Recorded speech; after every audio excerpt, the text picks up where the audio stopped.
আমি গরিবের ঘরে জন্ম নিয়েছি, মধ্যবর্ত পরিবারের সন্তান। কিন্তু ডাইল দিয়া ভাত খাই, আইল দিয়া আটি। কারো বাপের, কারো কারো খেতে, কারো অসহায় বা কারো কোনো কিছু ধরতে আমি রাজি নাই। ডাইল দিয়ে ভাত খাবো, আইল দিয়ে আটে যাব, যেটা হয়েছে আমাদের গরিবের সন্তানেরা করে।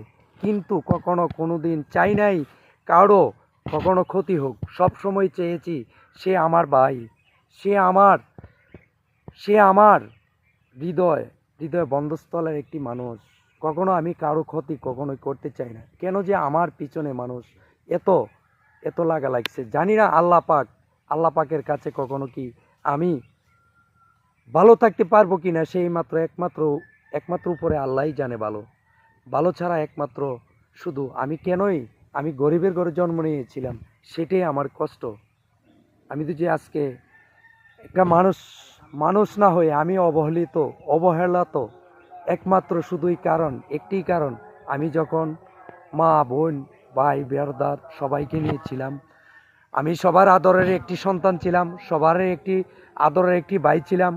যখন আমার পকেট ভালো ছিল, আমি ব্যবসা বাণিজ্য করতে পারছি, টাকা পয়সা দিতে পারছি, আমি আমার আপনজনের কাছে সবার কাছে ভালো ছিলাম আর ভালো থাকবো ছিলাম। কিন্তু আমার যে কোনো একটি দুর্ঘটনার কারণে, দুর্ঘটনাটা হয়েছে এটাই, আমি একজন হিন্দু ঘরের সন্তান ছিলাম, মুসলিম ধর্ম গ্রহণ করেছি। সেই থেকেই আমার কপালে দুর্ঘটনা আসছে। তারপরেও আমি কখনো নিজকে ছোট মনে করি না, সবসময় বড় মনে করি। বড় দিয়ে চলতে চাই, হাসি খুশির মধ্যে থাকতে চাই। কখনো কারোর কাছে হাত ভিক্ষা করে আমি বলতে চাই না। অনলাইনে আসেও কখনো আমি বলি নাই আপনাদের মাঝে। কেন? আল্লাহ যদি আমার প্রতি সহায় থাকে, একদিন আমাকে সেই সফলতা দেবে ইনশাল্লাহ। আমার বিশ্বাস আল্লাহ আমাকে একদিন সফলতা অবশ্যই দেবে।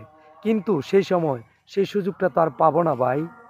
কারণ এখন যদি আমার শরীরের রক্ত থাকতে যদি আমি নিজে প্রতিষ্ঠিত হইতে না পারি, তাহলে আমি অসময়ে বৃদ্ধ বয়সে যদি হই, আজকে যদি আমার ভাই বাদার সবাই থাকতো, তাহলে দেখা গেছে আমার একটা বিপদে আমার ভাই বাদার সবাই আসতো।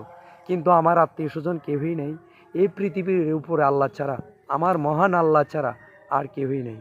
সর্বশক্তিমান তিনি একজন আছেন। আল্লাহ যদি কখনো কোনো দিন সহায় থাকে, ইনশাল্লাহ আমি উসমানও একদিন সফলতা পাবো। সেই দোয়াই আপনাদের কাছে রেখে গেলাম। আপনাদের ছোট ভাই, আমি আপনাদের শুভাকাঙ্ক্ষী হয়ে সর্বসদায় থাকতে চাই আপনাদের পাশে। আসসালামু আলাইকুম ভাই।